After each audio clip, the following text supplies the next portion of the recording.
Hello everyone, I'm Jared Moore and I'll be giving an overview of some work I've done with Adam Stanton looking at specialists transitioning to generalists in Lexicase selection.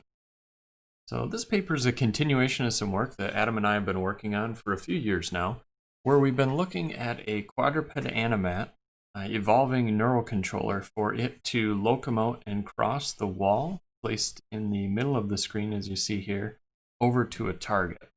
Now, we're using Lexicase selection, and specifically we're using 100 objectives.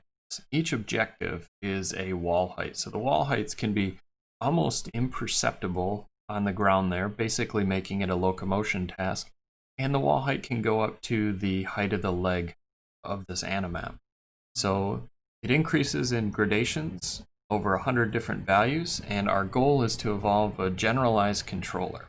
Now, in previous work, we've shown that indeed we're able to evolve generalized control across a wide variety of wall heights, and we've analyzed the performance of Lexicase selection primarily based on different configurations of the hyperparameters of the algorithm and evaluating them based on strictly their performance.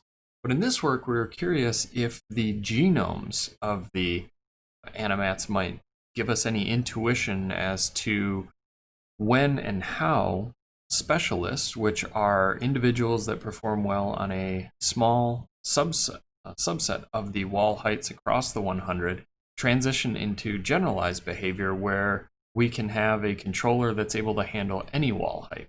In early generations, we typically see just a few individuals doing well in a small number of wall heights. And over time, the behaviors start to evolve to where they can generalize. So our hypothesis was we could use TSNE and HDB scan applied to the genomes of the animats, which are the weights of a neural network. So the neural networks are fixed topology feed-forward networks, about 350 genes.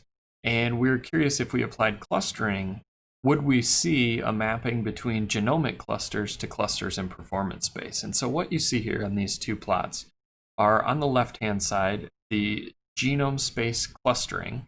The top is our worst replicate from 20 from the treatment that we conducted for this study, and the bottom is our best replicate. The colors indicate how effective an individual is, how well they generalize. The dark purples and blues mean they didn't do very well. The bright yellows and oranges and maybe slightly red indicate high performance. And what you see here are clusters indicated by shapes. So we've got these triangles, we've got upside down triangles, circles, squares, pluses, and stars. Here we've got circles, triangles again, and squares. So we've got very clear genetic clustering in the genome space using TSNE and HDB scan. But when we map it to performance space, we do a TSNE in performance space, we don't see these shapes remaining clustered in performance space. So it appears the genomic clusters are not translating into the performance space. So here we were curious, well, maybe by generation 5000, the end of evolution, those clusters haven't, they've generalized, and so we wouldn't see specialization. Well, over time, these are the genome space. You can see how the clusters change over time, but really, as we looked at it, there was no mapping between genome space to performance space at any point. In fact, when we looked at this, we have our wall heights increasing from left to right, from 0 to 100 for each of these, and then the individuals in a population, there's 50 of them. And the white lines here indicate the different clusters that were formed by our TSNE and HDB scan. And what we see is very good generalization performance across the individual clusters for the best performing replicates. So these are yellows, basically mean you've fully reached the target. Some of the higher wall heights are challenging no matter what, but that's all right. And then the worst performing replicate, it's almost terrible throughout.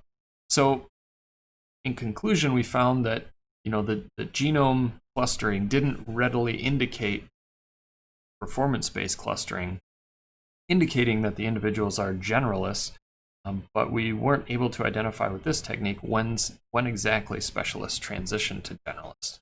So I guess there's some remaining work to look at. But thanks for stopping by the video. Hopefully you'll ask me questions in the poster session.